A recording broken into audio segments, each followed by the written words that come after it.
Yo, yo, yo, yo! What's up, all you burners, stoners, and potheads out there? This is Weedman 420 with the Weedman 420 Chronicles. How are all you vipers doing out there?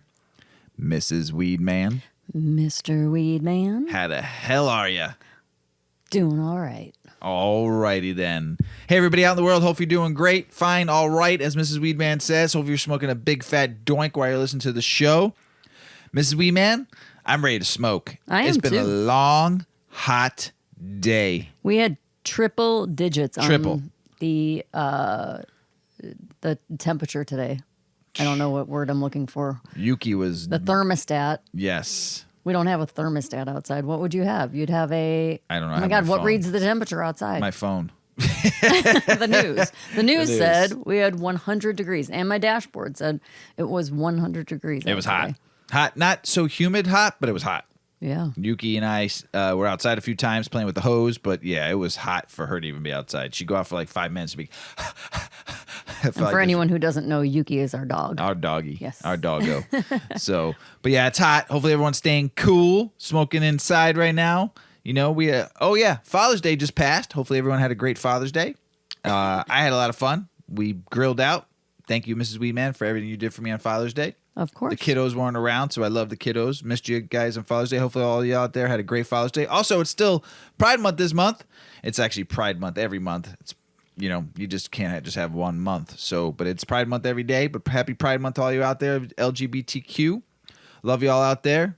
Support a local business, LGBTQ business out there. We are going to smoke Gorilla Cookies. And a friend of mine gave me the joint. And it is by Arise, cultivator here in Illinois. And we're smoking Gorilla Cookies. Why don't you light that up, Mrs. Weedman, while I talk about it? If you insist. I insist. Gorilla Cookies is a sativa-dominant hybrid, a 70-30, 70 sativa, 30 indica.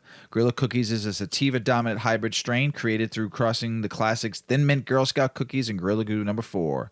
Looking for a high-powered level of potency and long-lasting effects? You found it. Gorilla Cookies. The high comes on fast and hard with the rush-heady effects, launching your mood into a state of pure euphoria and creativity that gets you moving and shaking on the artistic task that you may have at hand. I think we might have smoked this on the show before, or some kind of cookies and some kind of Gorilla. I know we smoked a lot of cookie strains and a lot of Gorilla. I just don't remember if it was one of this one. So if we smoked it before and I'm reading it again, just a reminder. As your mind flies higher, higher, and higher, a relaxing body high will help to keep you anchored to the physical world without causing any sedation in the slightest. With these full-bodied effects, it's high 21% on average. This one here is actually nice and high. It is 27%. And conditions such as appetite loss, it treats nausea, depression, chronic pain, mood swings, chronic fatigue, and chronic stress. This bud has a spicy yet sweet minty herbal flavor with hints of nutty cookies upon the exhale. The aroma is just as delicious with an earthy It does smell good. Overtone that turns heavy and spicy as the nugs are burned away. Gorilla Cookie buds have small, rounded, minty green nugs with deep purple undertones, thick reddish orange hairs, and coating of tiny frost white crystal trichomes. You have problems with that? This joint really tight, is so jam-packed. It's burning at the end like a charcoal, or at the... I don't have words tonight. At the end of a bonfire when all the pieces of wood are like little embers. Yes. That's what this thing is burning like, and I can't get a hit. So the effects are creative, euphoria, happy, hungry, and uplifting. They relieve symptoms of appetite loss, chronic pain, depression. I'm glad chronic pain because my back is killing me. It's been killing me the last couple of days. Mood swings, nausea, stress. Flavors are herbal, menthol, nutty, spicy, sweet. And aromas are earthly, herbal, and spicy. So that is Gorilla Cookies by Arise. Thank you, Mr. B, for getting me a joint of that. We did a little trade. I appreciate you. Can I have a... Good luck with that. I'm going to probably have to suck on this for a minute, it looks like. But while I'm getting high, why don't you tell them about some of the shows we're watching? We came across this funny one. We're watching Stranger Things. We're in, I think we have one more episode. Two more for this Two season. more episodes of this recent season. That's pretty interesting. A little more sci-fi than prior seasons, I think. For you. I mean, they're all sci-fi-ish. Dungeons and Dragons. Dungeons and Dragons. It's good. It's very good. So we got a couple episodes. And then we came across, so we've got like a little filler show that we watch. So our filler show right now is this stupid show called Floor is Lava. And it's funny because it's very much catered to our generation. So we are just turning 50. And the show, I don't know if you guys growing up played Lava or Swamp or Ocean. So whoever, like, you had to share a bedroom with a sibling, and whoever had to turn the light off, God forbid there be a bedside light, right? You had to get back to your bed in the dark. So it was always a game. Like, you're going to turn the light off and the floor is lava. So you have to walk across all the furniture to get back to your bed. So that's how this show is made. But it's funny. It's quite funny because it's one room, and every episode they change the scene. So it's different obstacles that they have to climb across. And the floor is actually a pool, and it has this kind of neon lava looking water. It's opaque. You can't see through it. And it's red, and it looks a little thicker than the consistency of water. Yes, right? Looks like lava. It's a little goopy, and it bubbles and percolates, and everybody's jumping across these meteors or cushions to get from one side of the room to the other. Long story short is there's 3 people on a team, and the goal is to get all 3 people from one end to the other. And usually 1 or 2 players fall into the lava. And it is hysterical because when they fall in, every time someone falls in, they don't like just fall in and then splash around in the lava. They fall in and then they just slowly go under. And then they never resurface.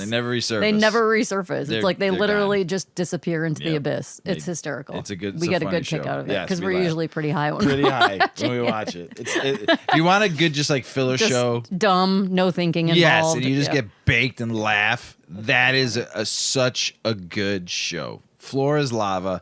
It's funny. It's witty. The shit they got to go through. The 3 people, the one-liners. They get some good character people up there doing some goofy stuff. It's a fun show, just as a filler, just to get baked and not think about anything and just laugh. So great stuff. Anything else? What else happened? That's it, right? We had a beach outing this weekend. Oh, Yuki had a blast on the beach. This is our second time taking Yuki to the beach, and this time we took her the first time, and it was really calm. We thought we live near Lake Michigan, and we also live close enough to the lake, and Indiana and Michigan, you can go to a variety of beaches. So we usually go up to Indiana, and there's a couple of national parks up there with really nice beaches. First time we went, the water was like glass. She liked it. She was pretty good for her first time on the beach. Second time, we're like, we don't know. We're not sure how this is going to go. Waves, we had like probably 3-foot waves, and it was really windy out, but a beautiful day. Oh my God, she had a great time. Oh my gosh. She had a good old time. There was another puppy there. They got to play together. It was pretty funny. We were just like kind of all lounging on the beach toward the end of the day there. And the little puppy was maybe 30 feet away from Yuki. And there were some kids playing up on the dunes because there's sand dunes at these beaches. And both dogs, it was hysterical, were just eyes like dialed in on these kids, watching them. And then a seagull would fly by and both dogs would turn their heads and watch a seagull. And then back to the kids. It was really cute. So it was fun. Yeah, it was a great Father's Day weekend. Thanks, Mrs. Weedman, for making my Father's Day great. Sure. It was also our anniversary, too. It was. On Friday, it was our anniversary. 27 years. Happy anniversary. Big weekend. Always is. Happy Always anniversary. Is. You ready to get the show started? Yeah. Let's do this. Let's do it. The number one reason people are still buying traditional market weed, according to a new survey. Legal cannabis is becoming more and more accessible. Still in countries like the U.S. and Canada where there's legal markets in place, traditional market cannabis sales remain consistent, according to a new survey. The largest determining factor is, what do you think? I don't know. Cost. Price. Still. I still smoke traditional market weed. I don't really buy it anymore because I grow my own.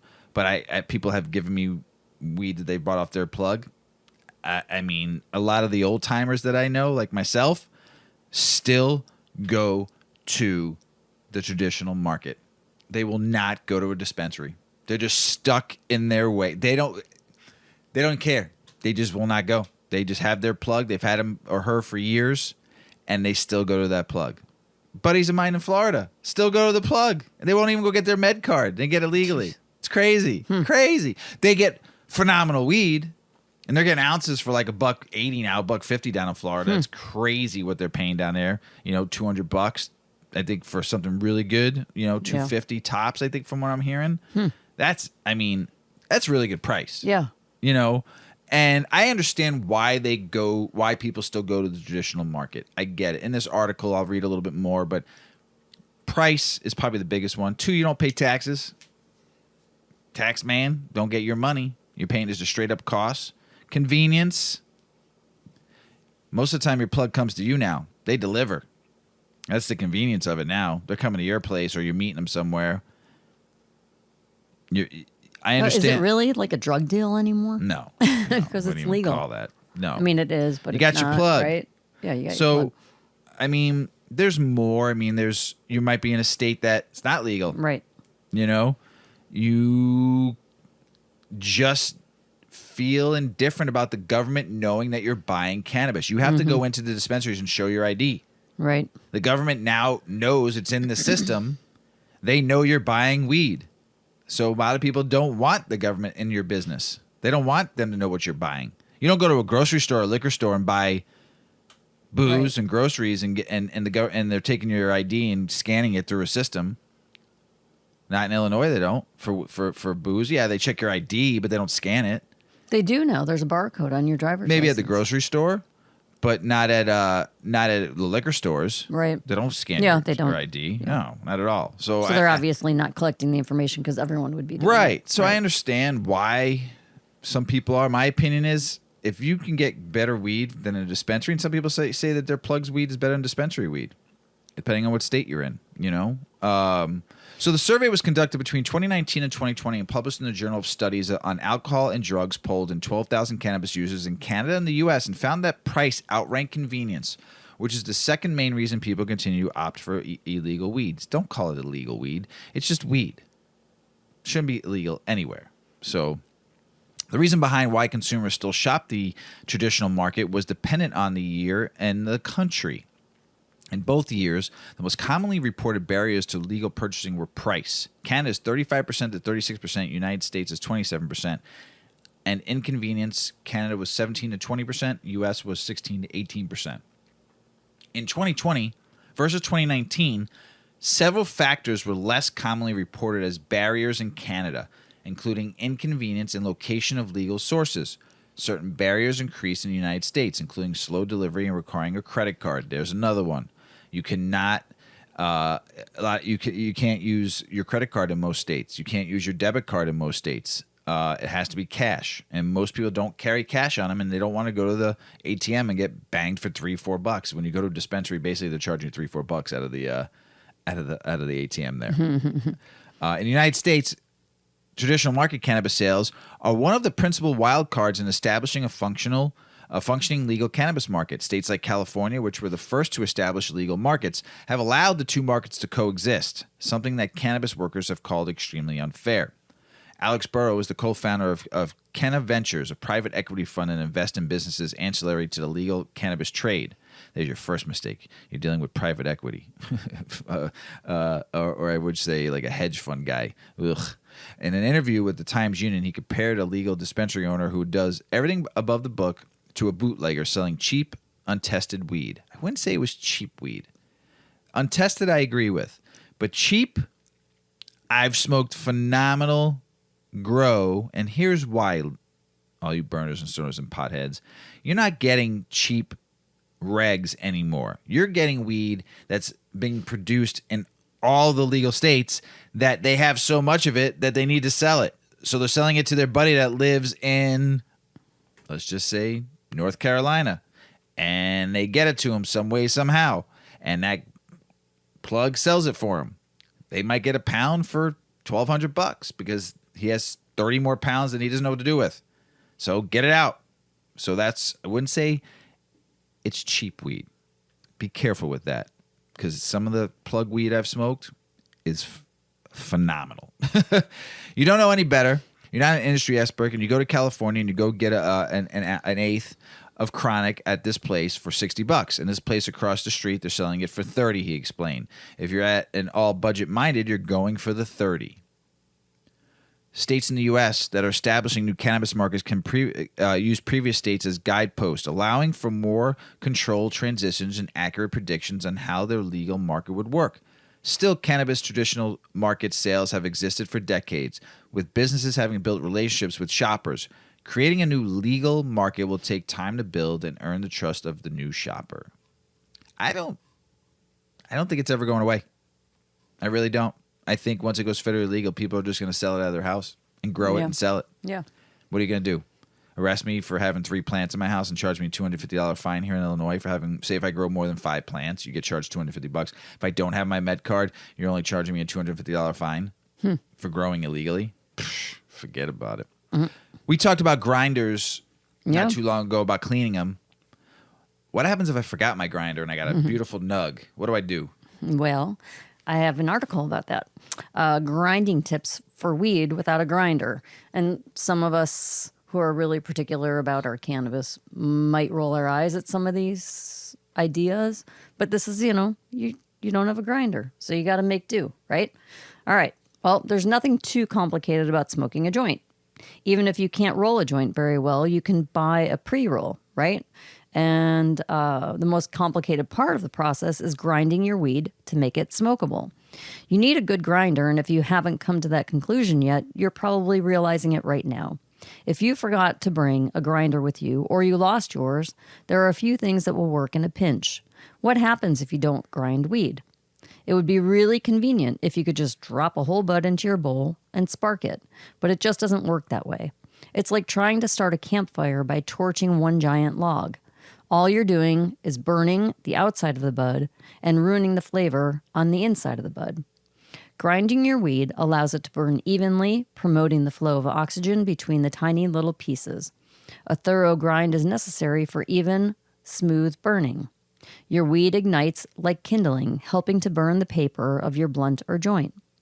When you're rolling a joint, a fine grind is the key to a perfect smoke. It won't burn down more on one side than the other. No canoes. And it won't go out halfway through. And it won't taste burnt before you get to the filter or crutch. When you have a recipe that requires you to chop fresh or whole herbs, you don't use a grinder.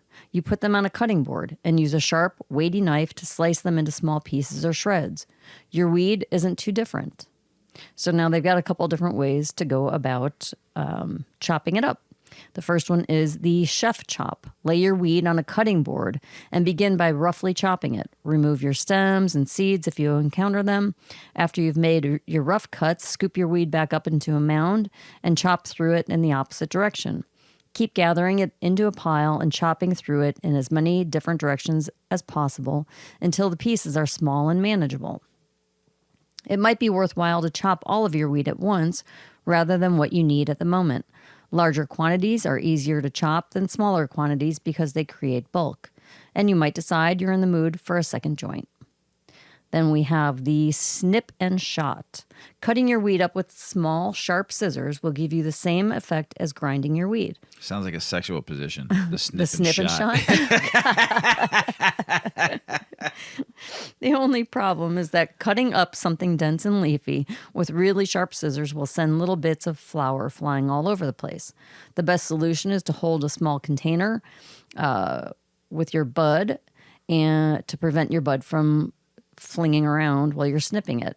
A shot glass is a perfect size container to hold the bud. Just drop in your weed, snip down into the shot glass, allowing the small pieces to accumulate. If you don't have a shot glass, a small juice glass will work just as well. As long as the diameter of the container isn't too large and the sides aren't too high that you can't access the bud with your scissors, this method is fairly simple and effective. You want to get a really good scissors. Chopped up, yeah. But a really good scissors. The scissor that I use is a scissor I got at a fishing store that I use to cut my threaded line. It's so sharp, so nice. It cuts perfectly. They're really cheap. It cost me like $3, $4 for the scissor. But this, it works. Don't use just a regular house scissor. You'll be very disappointed. Right. This scissor's pointy, sharp. It's got nice, like, serrated edges, like so, because it's got to cut through threaded line. I suggest that, and then also just to clean it, just use some rubbing alcohol on a Q-tip or a cotton ball. Then we have the Arcane Wizard. That sounds like playing a role-playing game. Do you remember that mortar and pestle you bought to make pesto? The one that's still sitting in the back of your cabinet where you promise yourself you'll use it again someday? Well, guess what? The day is here. A mortar and pestle is an antiquated piece of equipment, but it's very effective at crushing and blending things. The design is undoubtedly ancient and probably reminds you of Skyrim or The Witcher. But there was never a reason to change the mortar and pestle operate. They are still used to make things like guacamole and homemade nut butter because no other tool works quite as well. Take the old-timey apothecary approach by tossing your bud into the bowl and using the pestle to crush it up. It's literally what the mortar and pestle was designed to do. The tool has been used since the Stone Age. This may not work too well if your weed is really sticky, though, or wet. It's better for bud on the drier side. And if your bud has a little bit of crunch to it, the method works perfectly. Oh, you're just losing so much stuff. Though. Well, it works perfect with dispensary weed because it's so dry and tight. It works. But you lose all that good. Oh, you lose all the trichomes. Yeah. So a lot of it, not a ton of it, but you'll lose some. And then you've got the wake and bake coffee grinders. They are underappreciated as traditional household appliances. It's easier to buy pre-ground beans or pods, of course, but better still, it's easier to have a cold brew when it's really hot out. This may not be your coffee grinder's intended purpose, and that's fine, but you're about to give it a whole new life. Coffee grinders are perfect for grinding up weed, especially if you have a large quantity. You can grind up an eighth or more in a coffee grinder with relative ease. Make sure you get stems and visible seeds out before tossing it in. If you don't have a coffee grinder, you might have luck with a small bullet-style blender. You'll get a decent grind as long as the motor is powerful enough. The method isn't as perfect as the coffee grinder, though, but the results will be similar. Just don't try to put your weed into a giant Vitamix. It isn't compact enough, and your buds will bounce around without getting correctly diced. A smaller container is the only way a blender will work. Coffee grinders are very good. Yeah. My brother still today uses coffee grinders. They make herb grinders, too. Yes. The only reason why I don't like a coffee grinder, because you're losing a ton of the trichomes and all the stuff you want to smoke is in there. So what you do is you take you get like a little brush. Yeah, not even a brush, like a popsicle stick, and you scrape it. Oh. And you scrape everything off, and you can put it in your bowl, and you can smoke that too. So all the keef and stuff. Yeah. After you've ground it all, put it in an airtight container that blocks out the light. You'll have a wealth of ground weed when you need it, and your life will be a lot easier. You can pack it into cones and roll them up in advance if you have the time. Think about it as meal prep for weed. Freshly grated pot. I don't know about this one. You can use people that do a cheese grater. Yeah, you can use a cheese grater or a citrus zester to shave your pot into fine sprinkles. It's not the most ideal method. It's easy enough to slip and cut your hand when shaving a block of hard cheese. Imagine trying to do that with a bud. It's a little challenging and hard to handle, but it does require patience. In the absence of anything better, it will work though. It's better to try cutting it with scissors first. If that's not working out well, use the cheese grater as a last resort. Be mindful that all of the tiny holes on your grater or zester will collect resin and trichomes that you may not be able to get back. So there's a bit of loss with this method. Yep. And then, of course, you've got fingers, buddy. Worst case scenario, you can pick up your weed and pull it apart by hand. It's not ideal, mainly because it takes a long time. You might wind up with some weed under your fingernails, and you could end up with resin all over your hands. Wash your hands before you start, pick your weed apart, and then roll the resin off of your hands when you're done. The resin that's on your fingers is called finger hash. That's new. I didn't know that. Oh, yeah. And you could scrape that and smoke it. It's something that people have been doing for hundreds of years. You can roll up the finger hash and throw it into your joint or toss a small piece of it on top of your bowl. It's messy, but nothing goes to waste. Yeah, you know me with the fingers. Yeah, it would drive you nuts. It drives me nuts when I have to grind. But I know people that smoke blunts like crazy, and they grind it with their hands, and because they like the way it goes into their blunt better. Instead of, I've seen so many people that roll blunts and they grind it with their fingers. Yeah, I have seen that. There are many ways to grind your weed without a grinder, and and some are more effective than others. Sorry. A coffee grinder may work better than a hand grinder if you prefer to grind all your weed at once, but that's the only instance where a hand grinder isn't ideal. So you should probably get one. Get your hand grinder. Go to eightdecades.com. Sorry. There you go. I'm throwing Good in plug. A little, Good plug. in a That's plug. perfect, Mrs. Weedman. Great plug.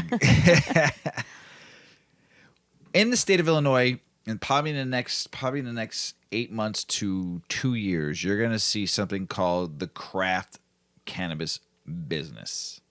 You're going to see it just like you see craft beer. There's over 100 craft licenses that have been given out here, and you're going to see it in other states. Smaller grows, 5,000 to 15,000 square feet grows, versus the 250,000 square feet grows you see here in Illinois, but also in other states too. There's monstrosities of a million square footage in Canada. I mean, California, some big company just built like a 750,000 square foot. I mean, it's you're gonna see some big stuff. But here's the thing: the craft breweries, which I used to work for one, and there's 8,500 craft breweries now in the United States, and in Boston, where this article talks about the local craft brewery, and there is not really an establishment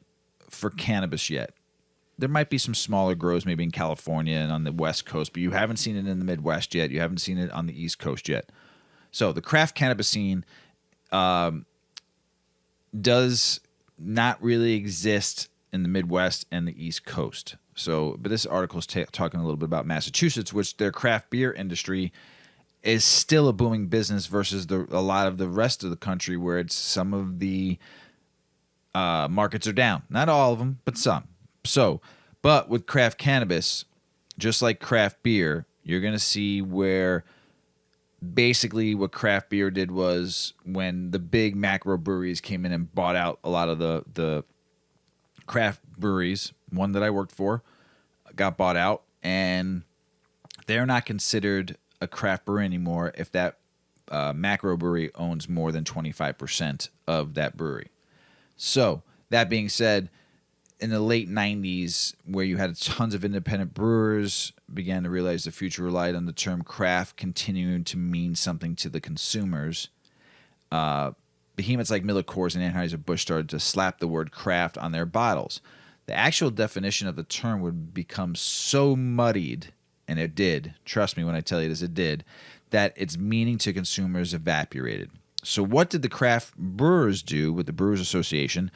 That they represent 5,000 beer makers in the U.S. They came up with a simple but detailed definition of what craft beer actually was, mandating that they will be independently owned and they can produce no more than 6 million barrels of beer per year. I'm going to give you a little reasoning why it's 6 million barrels. Because the Brewers Association, it gets paid by the donations of all these breweries for being on their list. Sam Adams reached 6 million barrels, and they allowed Sam Adams is a big donor, a big donor. So they had to keep on as Sam Adams grew. It is independently owned. Proud of him. He's also he's publicly traded. Sam Cooke. I mean, the guy does it right. Okay, but the Brewers Association, to keep him in, had to keep on raising the barrels. They didn't change. They did slightly change that it can be independently owned. And if a macro brewery came in and bought at least 24% of it, they would still be considered a craft brewery. So there's some stipulations in there. So don't get so like meh about it. The association's website also points out that craft breweries tend to be very involved in their communities. I do agree with that. Through philanthropy, product donations, volunteerism, and sponsorship of events, and the craft brewers maintain integrity of what they brew and their general independence, free from substantial interest by a non-craft brewer. That I agree with. The brewery that I did work for did a lot of that. They worked with communities around the country, actually around the world, so they were very good at that. Thanks to these efforts by independent breweries, the word craft still has meaning to consumers, and the craft brewer industry has managed to carve out just over a quarter to the overall beer sales in the country. You can also see on a lot of brewers, if they're independently owned, they put a bottle on there with a logo that says independently owned and operated. So What's going to happen with the cannabis industry, though? There are many large national cannabis companies, and they use the word craft to describe their top-tier products, despite the fact that nothing about their operations resemble a craft cannabis or craft brewery. Cannabis industry, one of the leaders in the industry, one of the largest in the industry, Cresco Labs, who is in the process of merging with the fellow giant Columbia Care to form the largest cannabis companies in the world, go as far as to describe their cultivators as craft at scale, which is somehow a three-word statement that manages to contradict itself. To make matters a bit more confusing, the state actually has, and this is Massachusetts, has a cultivation license type with the word craft in its name. Despite being dubbed the Craft Marijuana Cooperative, the license type is allowed up to 100,000 square feet, which is the same amount of space that other cultivation businesses are allowed. And it's not entirely clear what would make these businesses types craft-like, as there's nothing in the regulations requiring a focus on quality over quality. So quality over quality, not quantity over quality or quality over quantity. It's quality over quality. The intent of this license was to offer small-scale local growers and traditional farmers a pathway to join forces and enter the legal industry with boutique product lines. In reality, things haven't really played out that way. At the latest Cannabis Control Commission meeting, data was released revealing that there are only 6 pending applications for craft cannabis cooperative licenses and that no applicants have become operational yet. I was reading this article and I had a dream, that we didn't own it, but we were a part of this craft cooperative, and it was like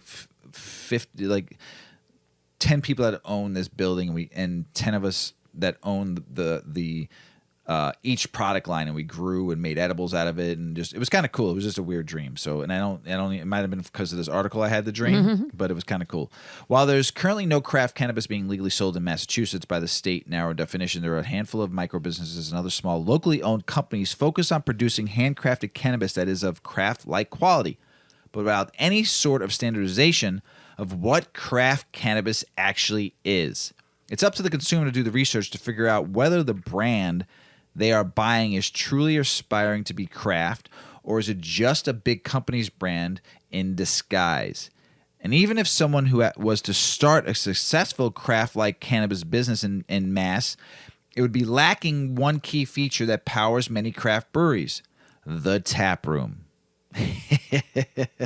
So these cultivators should be allowed to have, I still believe, if you should be able to have a little dispensary in your cultivation center, and also be able to have a consumption lounge. I think it'd be dope. While tap rooms are key sources of revenue for most craft brewers, the cannabis equivalent remains a pipe dream for the foreseeable future, thanks to the state's snail-paced rollout of public consumption spaces. Here in Illinois, there is one, and I've talked about it because I've been there, one dispensary that has a consumption lounge, and that is in Mundelein. And it's a dope-ass spot. Man, we got some good stuff coming because we got to meet some dope ass people up there that introduced us to some dope ass people. So thank you, Marie, from GTI Rise up in Mundelein. We appreciate you introducing us to Zenco. You guys will all hear about that soon.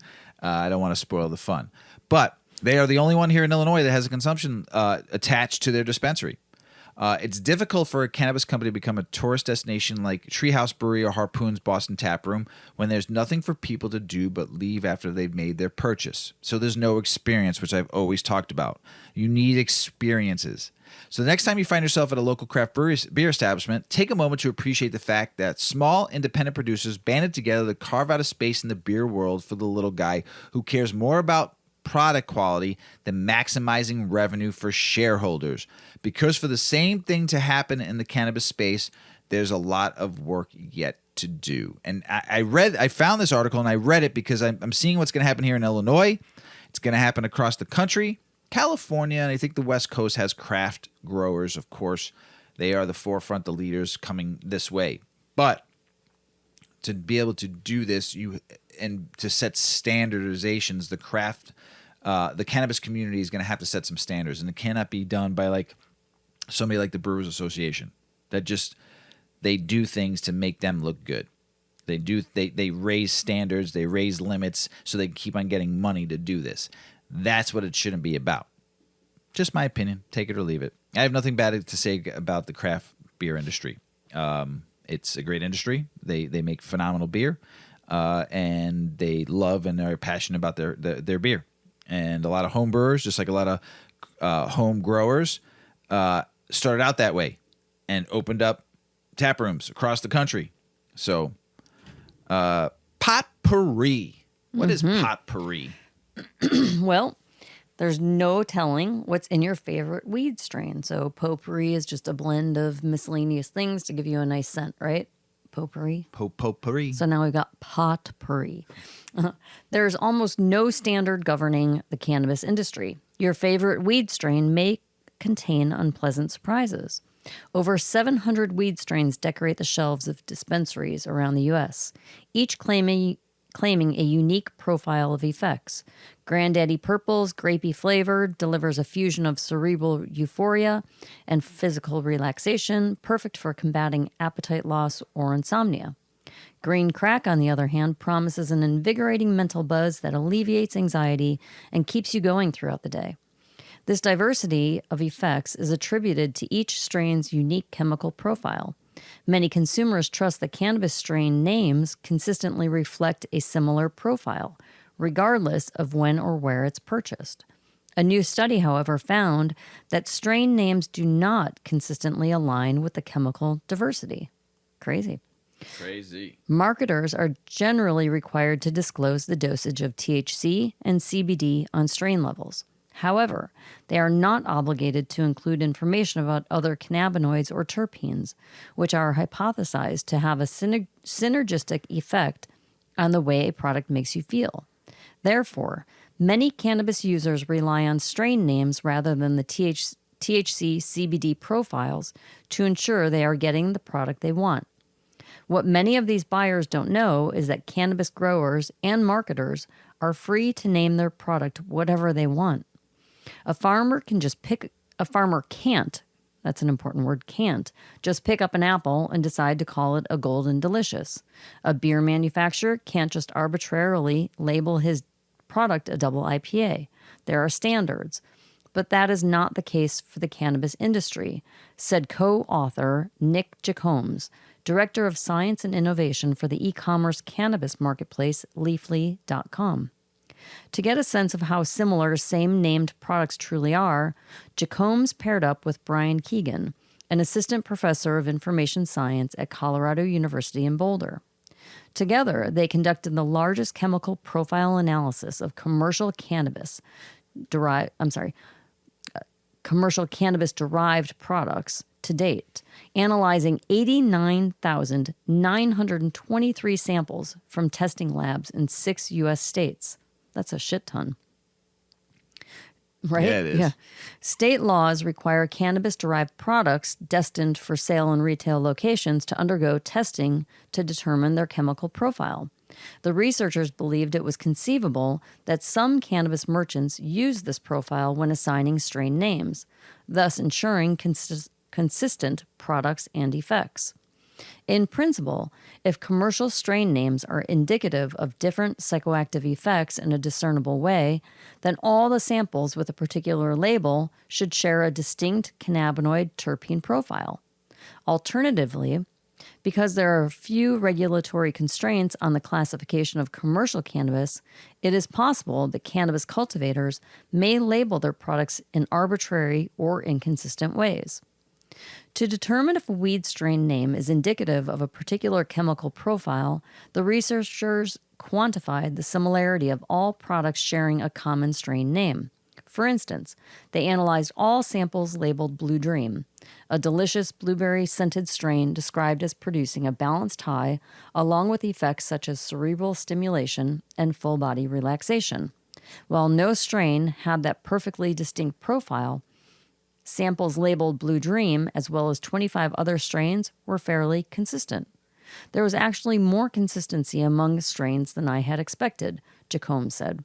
That tells me that the cultivators, at least in some cases, may not be getting enough credit. However, 15 of the strains that the researchers analyzed were consistently inconsistent. For instance, samples labeled Pineapple Express, a crowd favorite that rose to fame after the release of the 2008 film by the same name, exhibited such a high degree of variation that there was no distinct cannabinoid terpene profile. In other words, it's almost as if cultivators pick random plants and arbitrarily call them Pineapple Express. Our findings suggest that the prevailing labeling system is not an effective or safe way to provide information about these products. This is a real challenge for an industry that is trying to professionalize itself, said Keegan. If it's like your cereal box only showing calories and fat and nothing else, we as consumers need to be pushing for more information, and if we do that, the industry will respond. That's Keegan saying that. Pretty cool. Yes. I never thought about that. I mean, you really do take it for granted that if you pick up a purple Kush, right? That's a name of a strain. Sure. It is now. Wherever you pick it up, it should be, you expect that it's going to be the same. That's true. So that's interesting. Yeah. That's a lot of samples. 89,000, almost 90,000 samples. That's some good stuff right there. Well, I think that's good research when they're using such a big slice of. Yeah. 100%. If you ever said we used 2 samples, I'd be like, what? Mm-hmm. They used a lot of samples. Mm-hmm. Kentucky governor issued a medical cannabis executive order naming members of his new advisory committee that will conduct public hearings and study any steps the governor can take to provide patient access while the legislature refuses to act. Nebraska medical cannabis activists won a preliminary injunction from federal judge against state signature collection rules. They create an unfair hurdle to qualifying initiatives for the ballot. New Mexico Cannabis Company and group of patients are suing 7 health insurance companies for failing to cover medical marijuana costs, which they say is required under the state mental and behavioral law. So stuff there, New Mexico fighting for the right for weed. I love it. What else we got going on? The Michigan House Regulatory Reform Committee held a hearing on the bill to lower the age for working in cannabis industries to 18. Not smoking, working. An Illinois judge lifted a temporary restraining order that had blocked operations by craft cannabis cultivation businesses. Florida regulators have proposed rulemaking on hemp extracts for consumptions. Vermont regulators published cannabis guidance for municipalities. Maine regulators are launching a series of cannabis community listening sessions. And West Virginia regulators will hold a medical cannabis patient sign-up event on June 23rd. Good for you, West Virginia. Cannabis sales across the United States have been slow lately. May was a brutal month for cannabis sales, but there has been improvements going into this month. The eastern markets, the Florida, Illinois, Maryland, Massachusetts, Michigan, and Pennsylvania in April, a year-over-year growth ranged from negative 7.4% in Maryland to 24% in Michigan. Note the Florida, Maryland, and Pennsylvania are medical-only markets.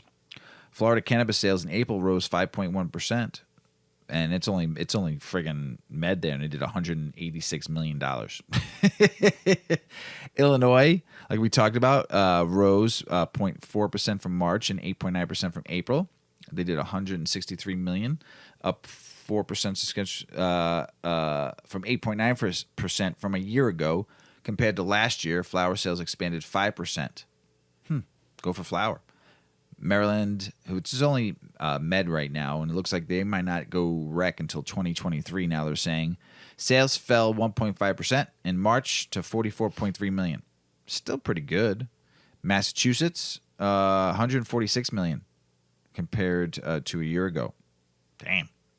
Michigan, just killing it. I mean, just $195 million last month. So compared to a year ago. Jeez. Pennsylvania, $102 million. They're just med in April. Pretty good. Some of the Western markets, combined sales of $112 million were up 0.6% in Arizona. Man, cannabis sales. California, $427.8 million in April. Dang. Crazy. That's a lot. Yeah. Colorado has been seeing a decline in sales from a year ago, especially. It grew a little bit in April. Everyone kind of grew in April, though. Still $167.8 million. Crazy. Nevada, The great state of Nevada, 56.4 million. April flower sales decreased, though, 44% from a year ago. Man, get that flower, yo. Oregon, down from a year ago, 18.7%, but April they grew from March to 89.8 million. There's an interesting article I'm going to read about them here in a minute. Yeah, so that's just some of the states, some of the sales. I just want to let you know, still a lot of fucking money. Yeah. Still a lot of money being sold and bought and traded and whatever you do here, cannabis, and that's not the traditional market. That's all dispensary cultivators, you know. Oregon becomes the first state in the nation to ban synthetic cannabis products like Delta 8, CBN, any that's not coming straight from the plant, from the flower. If it's made synthetically, they banned it. Crazy. Authorities are restricting synthetic cannabis products over concerns about the chemicals used in their production. CDC warned of more than 100 Delta 8 exposures the last year, resulting in hospitalizations. Oregon puts a stop to it. State regulators with Oregon Liquor and Cannabis Commission say they are restricting sales of cannabis products over concerns about the chemicals used in the production. What are synthetic cannabinoids? Market whisperer Matt Millay has just released his this cannabinoids are compounds found in cannabis. A chemical process can be used to isolate them or create them synthetically in abundant quantities, which are used in consumer products. In that, the synthetic cannabinoids don't contain THC. They've gone mostly unregulated, which means products like CBN can be sold on the open market, including supermarkets, gas stations, and other retailers. The best-known synthetic cannabinoid is Delta 8. The Centers for Disease Control warned consumers last year there had been more than 100 Delta 8 exposures that required hospitalizations in just 6 months across the country in 2021. Delta 8, like CBD and CBN, occurs naturally within the plant. However, since it exists in very small amounts, a chemical process is used to extract from CBD, which we've talked about. The supply of CBD was outstripping the demand for CBD, said Stephen Crawley, the hemp and processing compliance specialist. And so the people who had CBD on hand were looking for other ways they can market it. People started working on different products that they could convert the CBD into. This is where you get the Delta 8 THC products. The ban goes into effect in July, but starting in July 2023. Only the sale of synthetic cannabinoids will be allowed in the OLCC-sanctioned cannabis shops after the products undergo rigorous and expensive testing and receive approval from the FDA. So, the first state to do it, ban them all. They just didn't even ban Delta 8. They banned them all. So, here, I said 2023, Maryland. I'm sorry about that. It's 2025, saying that the cannabis industry might not launch until then for recreational. Discounting products, you see that a lot, not just in every industry. Mrs. Weedman is a great shopper. She likes going for, what do you call them? The nuggets. Nuggets. You look at discounting retailers all the time. Would you ever think that cannabis would be discounted in this day and age? I would imagine. Would you ever think about it, though? I mean, like, really, do you really need to do it? People are going to buy it. Do you really think you need to do sales? Yeah. If you charge an everyday, good, regular price, a fair price. Yeah, it's the free market. There's got to be sales. That's true. No, there doesn't have to be sales. That's something that people just are accustomed to that. Yeah, and they're getting duped. Just charge. Am I totally contradicting what you're trying to not at all. point out? You're a shopper. You're a sales shopper. You look for sales. You look for discounts. It makes you feel like you're getting a value. But sometimes you really are. But if you charge that price, if you just set a fair price every and it's day, consistent regular everywhere, then that's cool. But let the that won't market happen. Right. It just drives me nuts. But I've said that all the time, and I've been in sales for a very long time, and I just feel, I've always felt if you have a fair product that's quality, that moves and is profitable, you don't need to put sale prices on it, sale tags on it. To me, when you put a sale tag on something, you're either trying to get the market to come to you so you can beat out everybody else, or your shit's old and you're trying to get rid of it. That's usually why it's on sale. It's right. Overstock or a misfit. Or it's old. Yeah, misfit, like TJ Maxx, the misfit store. Or just sometimes there's a few left over. I mean, they're not old. Well, like there's a run of shirts, tops. I'm just right? saying And there's some extras. that in Canada, the U.S., they're discounting products so much now, like everywhere you go. Go to Oklahoma and look Right. how much is going on there. Too many products on the shelves. Quality goes to shit.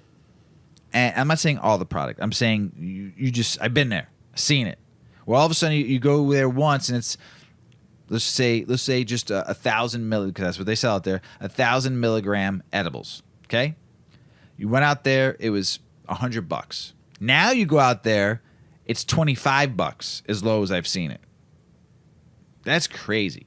That is crazy. So I don't care that they're forgoing billions of dollars. That's not why I'm talking about this article, because they're doing sales. They're blaming such events on COVID and for price shaving, for one. But the increase in discounting, according to Krista Raymer, the founder of Toronto-based retail cannabis consulting firm Ventrina Group, likely reflects the rapidly growing number of adult-use brands and products available to retailers. This has left retailers with a growing number of products, options, and rising stocks of unsold goods at a time when recreational sales in particular have slowed in a number of markets. In response, retailers are relying on a variety of promotions, discounts, and markdowns to boost sales and shrink bulging inventories. This is at a time when overall consumer inflation is surging, have jumped 8.3% annually in April. Raymer believes that cannabis discounting will continue until the industry has more experience and data to make better informed decisions about managing products, prices, and inventories. Oh my God. I love this article. I fucking love this article because it's so true. It is 100% true. The combined discount on mainly recreational cannabis sales in 9 U.S. states more than doubled over the past 5 years. Now, I'm happy for you, for all of us out there that get to go buy the discount price, because that's the price it actually should be. I'm happy that you're getting your weed for a good sale, 15, 20, buy two, get one, buy one, get one, buy one, get four free, whatever. I've seen it, okay?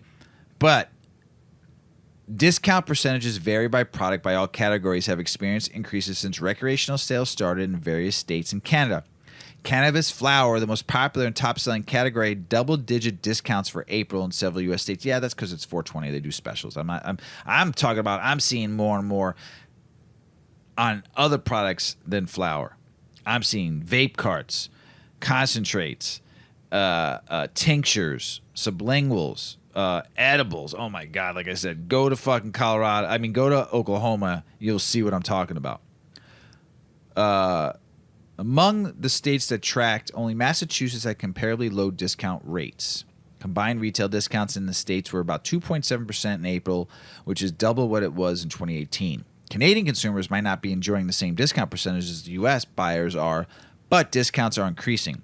Total discounts in all provinces increased from less than 1% at the beginning of 2019 to 3.4% in April of 2022.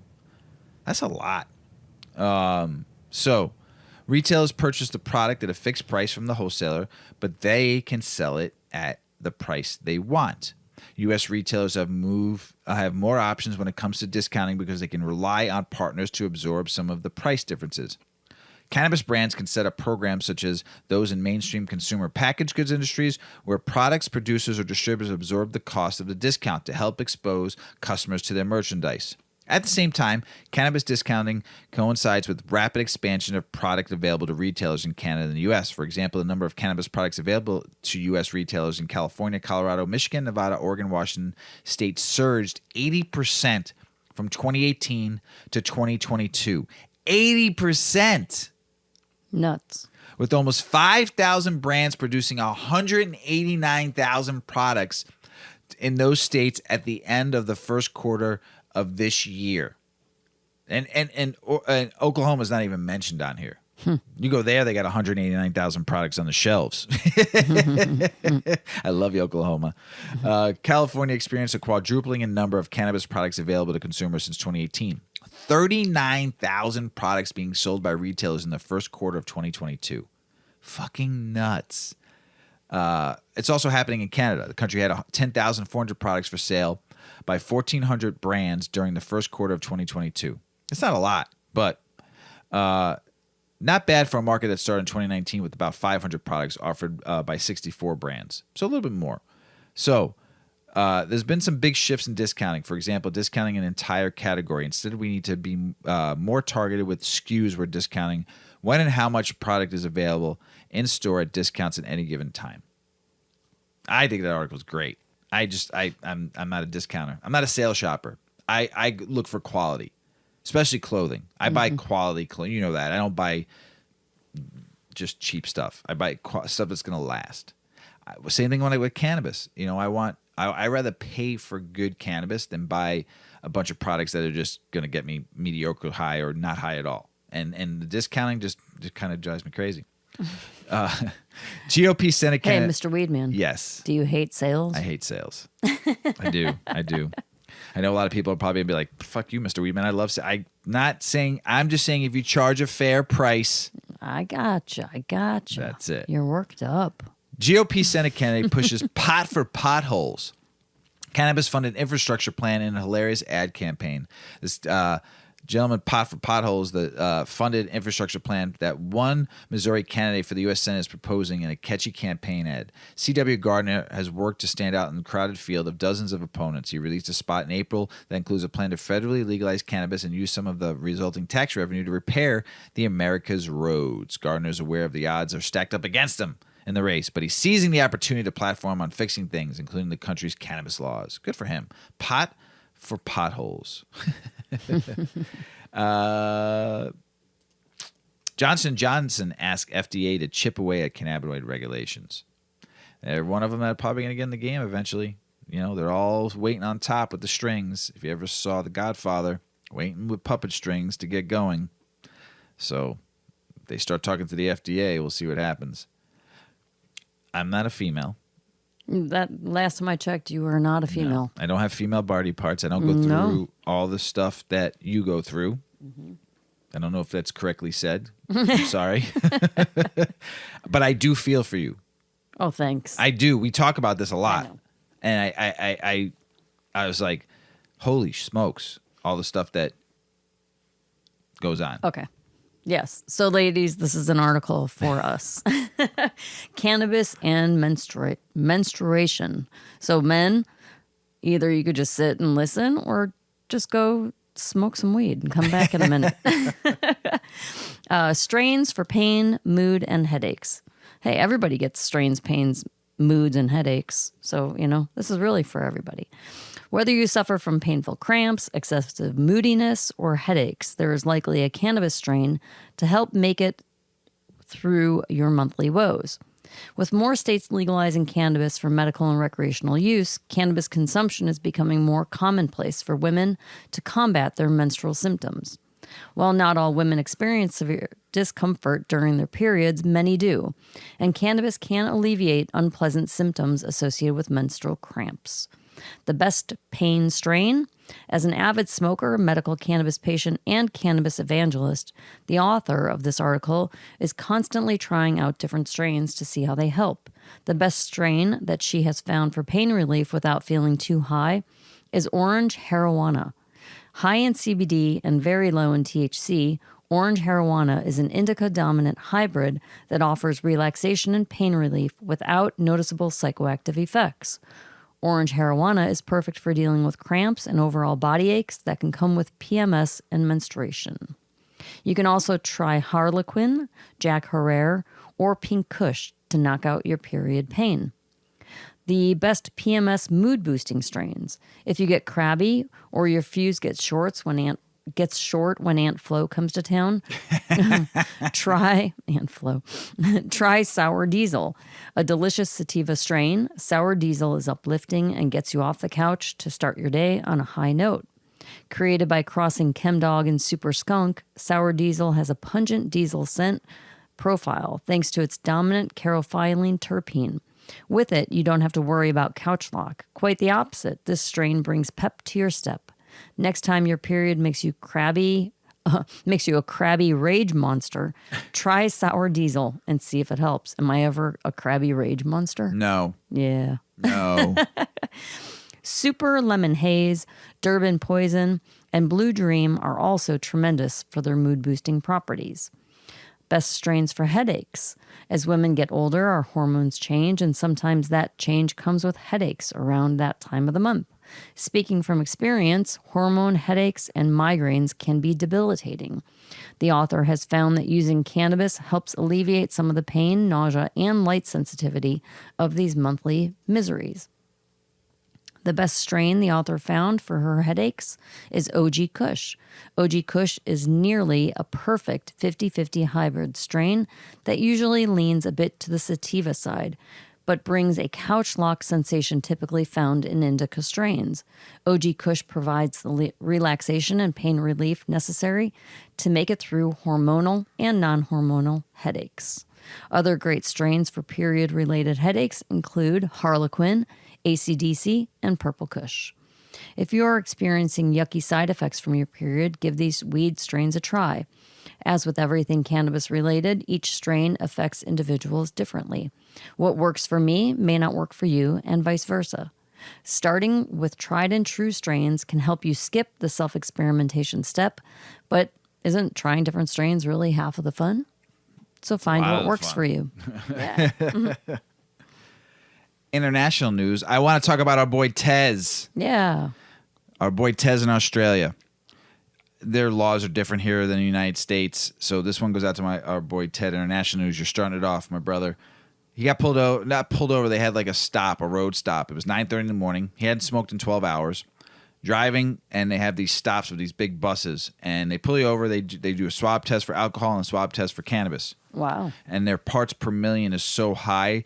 He didn't smoke for 12 hours, and he still tested that the parts per million level, and he got fined. Bullshit. Australia, fix your shit. Our boy Tez and all of our friends in Australia out there deserve better. Lower it down. And he didn't smoke for 12 hours. You should have let him off the hook. He didn't get arrested or anything like that. Just fines and demerits. They call them demerits. They're not tickets. So, but still bullshit. Australia, that's fucked up. Our boy Tez, man. Come on. Recreational cannabis is going to be coming to Germany soon. They don't have an official date, but they're getting ready to get ready. One of the largest economies is Germany, and they are one of the biggest importers of cannabis right now for their medical market. So, go get them, Germany. The Latin American Cannabis Conference is going to be happening in Panama on September 1st and 2nd. All the big wig business owners down in Central and South America will be heading down there. Good for them. Let's see. Thailand, since they basically legalized cannabis, and a week after they decriminalized it, is trying to rein it all in a little bit because people went nuts. So there's like food trucks drive around, but they're not food trucks; they're weed trucks. Awesome. Yeah, that's what I said. So I think by doing this, making it just totally legal and decriminalizing it all, people are just like, "Fuck this, man! It's a go time." Tie sticks for everybody. Mm-hmm. So they're trying to put a little bit of step back a little bit, but man, it's gonna be tough to stop it. Good luck to you, Thailand. Keep on going though. Don't fuck it up. Just let the people do what they need to do. Buyers clubs. Yeah. Tell us a little bit about it. Well, there was an older movie about the Dallas Buyers Club. Yeah, that was during the AIDS when he was selling... Matthew McConaughey. Yes, great movie. Yeah, great movie. Well, this article is the Cannabis Buyers Club documentary that was featured at Tribeca Film Festival. The life of cannabis activist Dennis Peron, who we've talked about, him and Brownie Mary. They were just troopers in the California cannabis world. His life is chronicled in a new film, which debuted last week at the Tribeca Film Festival. The dawn of the movement to legalize weed in the United States is explored in a new documentary film series, which made its world premiere at the Tribeca Film Festival. Cannabis Buyers Club, the story of pot dealer, cannabis reform leader, and queer rights activist Dennis Peron, debuted at the world-renowned film festival. Cannabis Buyers Club chronicles the most important unknown LGBTQ rights struggle of the 20th century, reads a synopsis of the film shared by the Tribeca Film Festival. When a new disease ravages his community and the government doesn't care, renegade pot dealer Dennis Peron leads a movement to help, heal, and fight back. Peron, a gay Vietnam vet, builds a pot empire in the middle of the war on drugs and fights politicians and police to save his friends. The definitive story of marijuana legalization in America. The 4-part documentary series was directed by Kip Anderson and Chris O'Connell, who also served as the film's producer. In the opening episode, the film follows Peron's introduction to cannabis as a reluctant soldier in Vietnam. Foregoing alcohol as a war drug, the pacifist instead turned to pot when it's time for his unit to take R&R. Not long before his tour in Vietnam ended, Peron traveled to Thailand where he bought 5 or 6 pounds of some of the best cannabis in the world. Then, assigned to the base mailroom after returning to his unit, he began sending weed back to the United States, hidden in cassette tapes. That's pretty funny. After returning to America and taking up residence in San Francisco, Peron's foray into the underground pot industry continued in earnest. His involvement in the community and political activism put Peron at the front of the effort to legalize weed in San Francisco, where he counted gay activists and later county supervisor Harvey Milk among his many allies.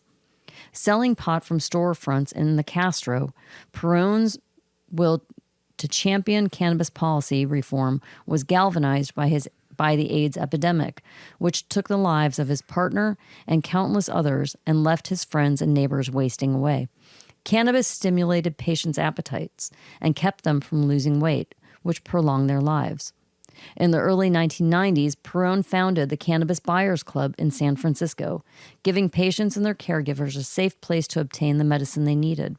In 1996, he co-authored Proposition 215, the landmark ballot measure that legalized the medical use of cannabis in California. In order to unpack the stories of Cannabis Buyers Club, you have to know the mood of San Francisco at the time, as well as the events that led to Dennis becoming this controversial guy, Anderson and O'Connell wrote in their director's statement. These events could only have happened in San Francisco, with stars in this film alongside Dennis like Brownie Mary, Tony Serra, Joe Bannon, Greg Corrales. It was the perfect political storm where the AIDS crisis crashed into the war on drugs and a liberal city fought against a conservative state and won.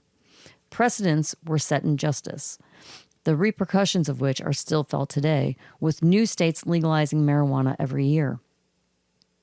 Peron suffered a stroke in 2010, making it difficult for him to speak. His health declining, Peron shared his life story with the filmmakers behind Cannabis Buyers Club in the last interview before his death in 2018. A few months into making the film, Dennis, the controversial protagonist and hero, died, wrote O'Connell and Anderson. We were with him in his bedroom days before, cameras rolling, hearing the story from him. We remember that last interview. He told us how he used to walk right into Dianne Feinstein's office when she was the mayor of San Francisco. He could do that, well, because he kind of ran the city then. In addition to the June 16th screening of Cannabis Buyers Club, the Tribeca Film Festival is hosting virtual access to the documentary for viewing at home, and that began on June 15th. The 2022 feature film leaves us proud and humbled by the boundless ingenuity and passion of our filmmaking community, Festival Director and Vice President of Programming, Cara Cusimano, said in a press release when this year's selections were revealed in April.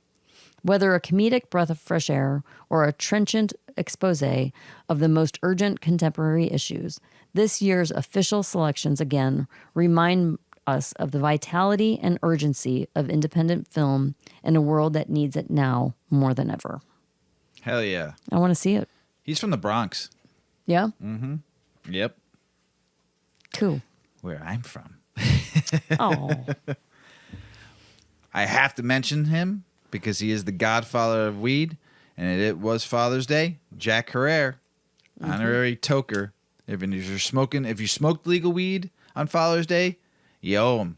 You owe him a big toke, an honorary toke, and one of the biggest activists of all time. Books, movies, He said, quoted, "You got to be out of your mind not to smoke dope," he told a crowd in 2009 at one of his final public appearances. He died April of 2010 at the age of 70. His legacy will live on in his writings, his books, his recorded speeches. He's famous. Strain, which we've smoked on this show, Jack Herrera, bred for medical patients of Dutch pharmacies since the 1990s. His honorary strain still measures up to his reputation for trailblazing ideas and inspiring energy. He paid his dues to the dank. Jack Herrera's career in cannabis goes back to his days as a pioneer of the glass pipe industry. He opened his first head shop in 1973 at 34 and began documenting everything he could about the cannabis plant. His observations would later bloom into the world-famous book, The Emperor Wears No Clothes, which I have and I read from time to time. The emperor, while he was in prison for protesting the Ronald Reagan administration. He started writing it back then. It's a nonfiction book. It was a counterculture manifesto that raised questions about the validity of American propaganda and particularly the war on drugs. The text offered $100,000 to anyone who can disprove its claims about cannabis. Claims included hemp plants are the world's most efficient solar power source, and hemp is a sustainable solution for world hunger. The book was published 12 times over the next 25 years, with the final edition hitting presses in 2010, the same year Jack passed at 70. He kept the family tight. He kept keeping cannabis community united is no small task. And as us podcasters, our journalists, our burner stoters and potheads around the world, trying to keep a tribe, a community together is tough. You have growers, sellers, smokers, dabbers, munchers, all who feel unique ownership of the plant. But Herrera's work as a director of the organization helping end cannabis prohibition or helping end marijuana prohibition, hemp, made a unity a priority. With legalization bringing a flood of capital and competition to the legal weed market, all participants should reinvest the principles that Jack preached on a path to legalization, even with some of his loudest critics coming from activists at Normal. Jack saved his smoke for those supporting prohibition. Some contemporaries wanted Jack to be more grown up and mainstream. They even challenged his sweeping declarations that hemp could save the world. Still in 2002, Normal reversed its long-held skepticism by honoring Herrera with a Lifetime Achievement Award. Good for them. He stayed close to the plant. In his lifetime, Jack got his hands into every cannabis business category. The experience he gained selling pipes in the 70s, writing books in the 80s, lobbying hard for legalization in the 90s, gave him the foundations of substance and complemented his natural leadership skills. Jack's charming presence and clear voice helped him reach people with ease. But he didn't put himself before the plant. In fact, he rarely had time to indulge in his ego because he was so busy getting baked. No one has ever died from cannabis that wasn't shot by a cop, Jack would often joke. The line used to scare his fourth wife, Janine, who tracked Jack down in the late 90s after reading his famous book and having a revelation. She found him stoned, laying under his famous vendor table on Venice Beach, and couldn't believe that he was the author of the book that had changed her life. He helped blaze the legal trail. Back in 1972, Herrera joined California lawyer Leo Pauley to put Proposition 19 onto the California ballots. It failed to pass with 33% approval. But the votes showed Jack and others that Americans were starting to see through the propaganda of the drug war. Herrera also created the Great American Standard System, GLASS, to educate adults about hemp with cartoons and witty copywriting. Along with his friend, Captain Ed Adair, Jack swore an oath to never rest until the plant was legal. Well, you have a lot of people out there fighting for you now, Jack, and fighting to help free this plant. Jack was perfectly fine with playing the long game. He pushed failed ballot measures year after year with smile because he loved the democratic process and enjoyed the incremental progress he worked to push forward. Everyone enjoying decriminalized or licensed cannabis today owes an honorary puff to Jack for his political foresight and patience. He planted strong roots. The Godfather's name and influence will live on for generations, thanks in part to the Jack Herrera Cup competition, which is held in Amsterdam, Colombia, Las Vegas, Oklahoma City, and Thailand each year. Also his famous strain. But why do premium Jack Herrera cultivators remain among the most popular sativa-dominant strains on the planet? Well, just a few citrusy tokes of Jack's namesake flower will flood your brain with fresh ideas and a rush of energy you need to execute them. So every Father's Day moving forward, light up some Jack Herer and celebrate the Godfather's legendary influence on the world of modern-day cannabis. For more on Jack, read his books. Go online. Watch his movie, The Emperor Wears No Clothes. Great, great, great, great book. Teach you a lot about hemp and what you can do with it. Oh, Jack Herer, I salute you with a joint. Mrs. Weedman? Mr. Weedman? Got anything else to say? No, I just got pretty high again. Yeah, you smoked more. I just was puffing away. I'm good. Yuki's 20 weeks today. Yeah, she's getting big. Getting big. We put more pictures out of her. Hopefully everyone enjoys them. Hey, everybody out in the world, I got a favor to ask y'all. Share this podcast with everybody. Share it around the world like you've been doing. We appreciate you all out there. Make sure if you want to check out all of our handles, check out our website, eightdecades.com. Mrs. Weedman's done a great job putting together some great stuff on there. And we appreciate everyone out there supporting us on eightdecades.com. But if YouTube, Instagram, all of our social media is out there.